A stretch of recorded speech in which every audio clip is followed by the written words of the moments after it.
Prabhupada.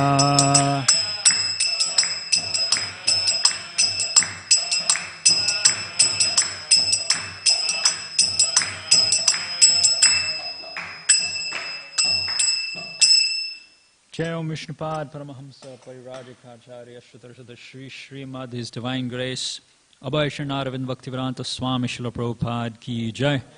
Jai Om Vishnupad Paramahamsa Parivrajikacharya Shri Srimad His Divine Grace Srila Bhakti Siddhanta Saraswati Thakur Maharaj Prabhupada Ki Jai. Ananta Koti Vaishnav Vrinda Ki Jai. Samaveta Gaur Bhakta Vrinda Ki Jai. Grantharaj Srimad Bhagavatam Ki Jai. Jai Nitai Gaur Premanande.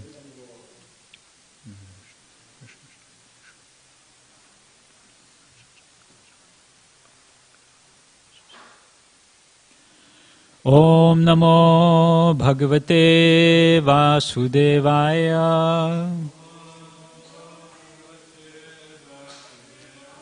Om Namo Bhagavate Vasudevaya.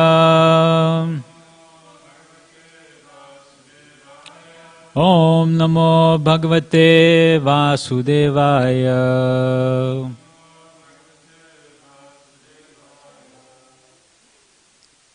Okay, this morning we are reading from Canto 3, Chapter 9, Brahma's Prayers for Creative Energy, text number 12.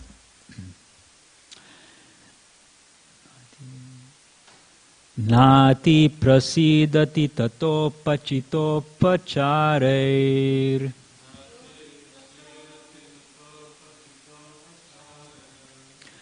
Nati prasidati tatopachitopachareir.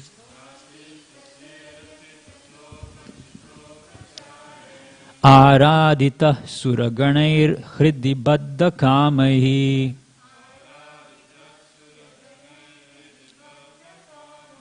Aradita suraganeir hridi baddha kamahi.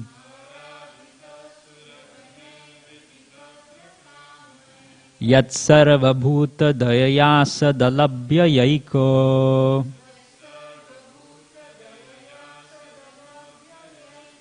Yat sarva bhuta dayaya sadalabhya yaiko. Nana janeshva avahitah surad antaratma.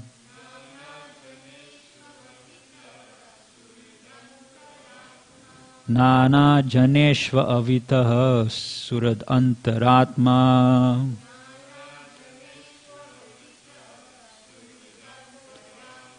Nati prasidati tatopachitopachareir.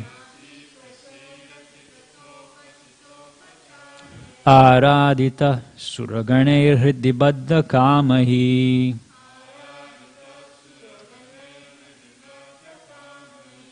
Yat sarva bhuta dayaya sadalabhya yaiko. Nana janeshva avitah suradantaratma.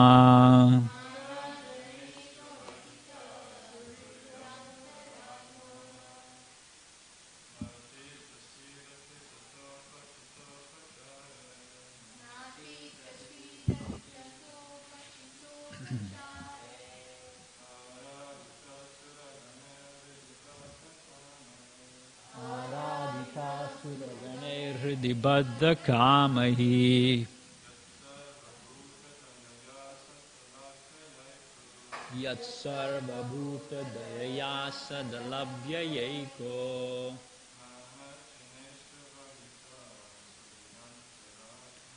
Nana janeshva avahitah suradantaratma.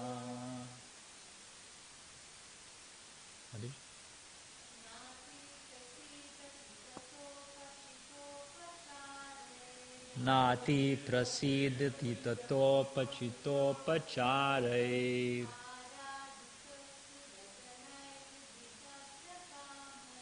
Aradita suraganeir hridi baddha kamahi.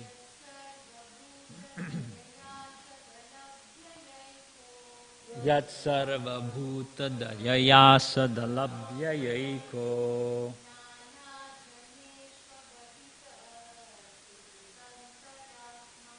Nana janeshva avitaha suradantaratma. Anyone else?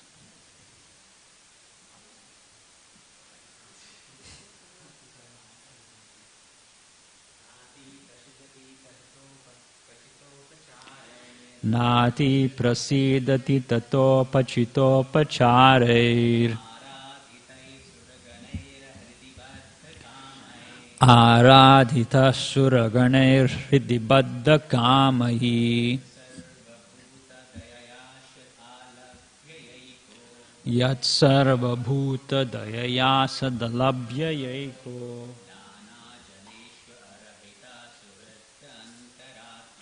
Nana janeshva avahita sudarantaratma.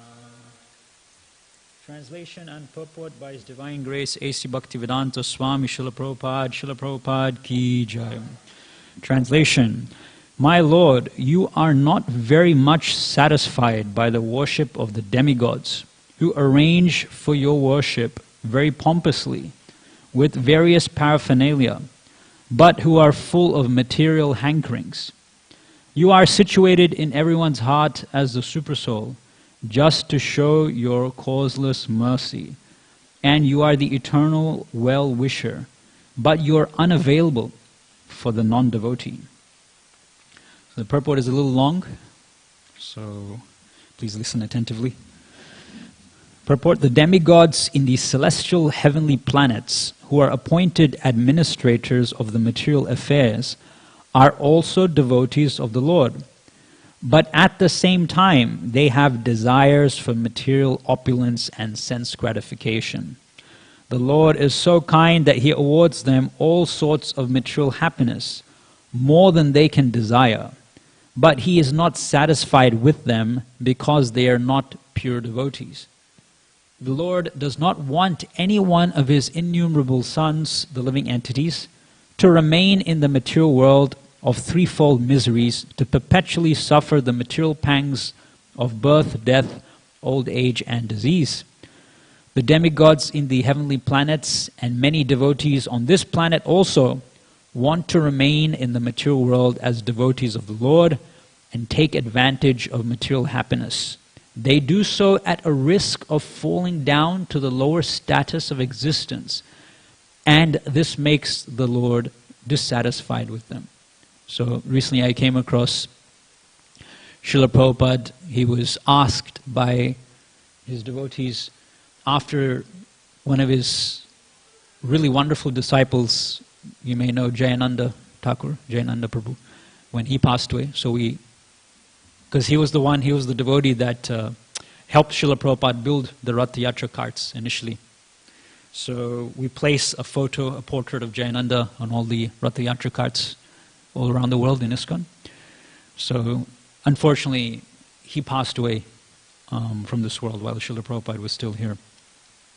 So because he was such a pure devotee, Srila Prabhupada's disciples asked him, so what is Jayananda Prabhu's destination?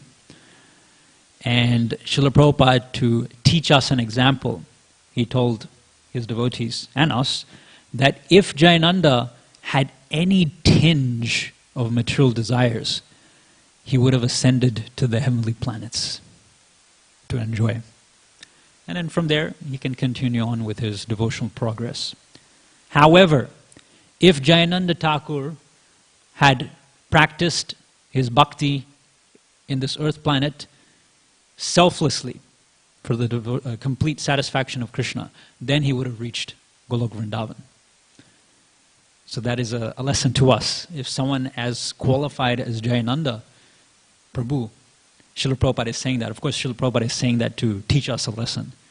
But Srila Prabhupada also said elsewhere that he said that many of his disciples will actually go to the heavenly planets instead of the spiritual world, because we have that tendency to practice bhakti and to enjoy material sense gratification, fruitive activities, side by side. along with bhakti. A little bit of Maya, not so much Maya, but even Vedic rituals. Pure devotees try to avoid these things as well. So for them, completely, it's just worshipping the deity, chanting the holy name. Everything is just centered around these things. So we want to avoid going to the heavenly planets because right now we're in the middle of the golden period. 9,500 more years left for Chaitanya Mahaprabhu's Sankirtan period to be manifested in this earth. So if we go and take birth in the heavenly planets, if we spend 10,000 years there, in the planet of Somadev, in the moon planet, where people actually live for 10,000 years, and then we come here, take birth again in the material world, in the earth planet, then we would have missed that opportunity of taking advantage of the Sankirtan movement. So, yes, Srila Prabhupada's approach was always one lifetime. Srila Prabhupada wants us to practice bhakti and take advantage of our opportunity in one lifetime. So for that, it requires intensity and sincerity. Pure devotees are not desirous of any material enjoyment, nor are they averse to it.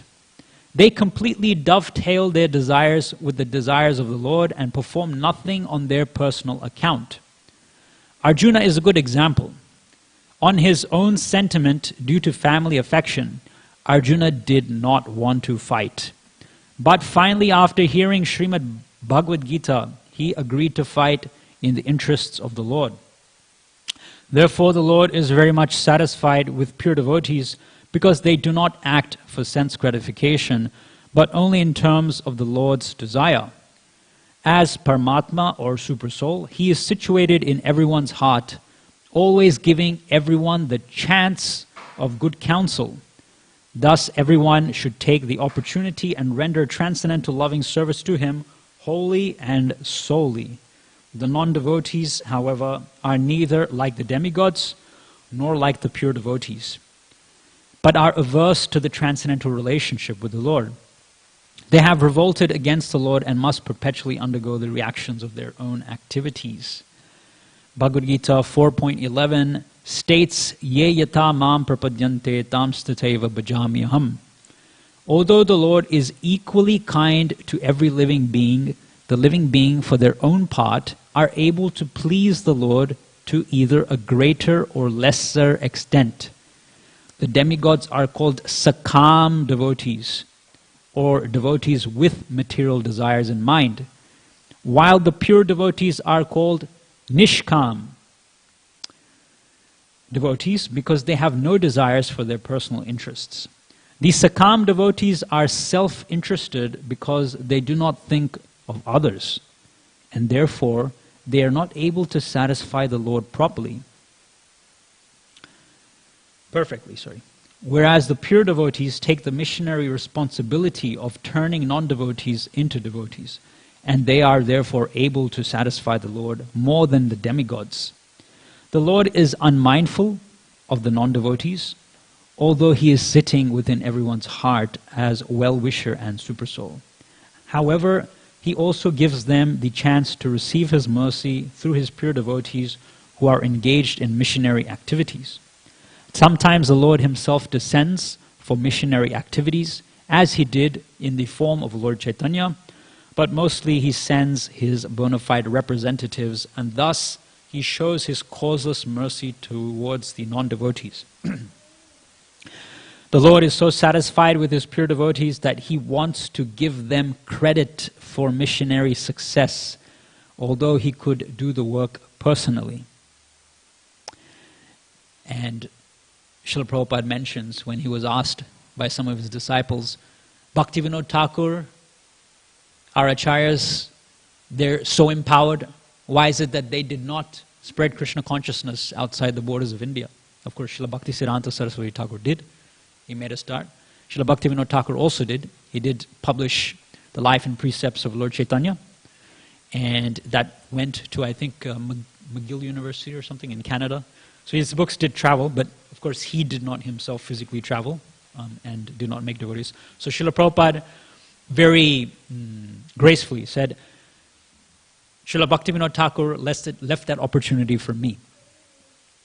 So it doesn't mean that he could not have done it. Srila Prabhupada says Bhaktivinoda Thakur is Vaishnav. Vaishnav can do anything. That's why Vaishnavas are called Vancha Kalpaturvesha. They're wish-fulfilling desire trees. They fulfill everyone's desires, even if one doesn't know what is the most beneficial thing for oneself. They give everyone Krishna, and Krishna is beneficial for everyone, whether one is a devotee of Krishna or whether one is an atheist. Because, as Srila Prabhupada mentioned at the beginning of this purport, Krishna is awarding one bhakti, ultimate liberation, and he's also awarding material enjoyment, facilities for material enjoyment, more than the demigods can desire for themselves. The Lord is so satisfied with his pure devotees that he wants to give them credit for missionary activities, although he could do the work personally. This is the sign of his satisfaction with his pure Nishkam devotees compared to the Sakam devotees.